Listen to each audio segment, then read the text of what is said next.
Так вот, разбираем детский электрический байк. Так, здесь два аккумулятора, чтобы добраться. 6 по 12 идет.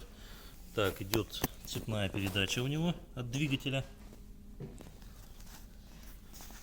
То есть здесь идет одна скорость у него. То есть таким вот образом. Сейчас попробуем сделать, чтобы одной рукой все это.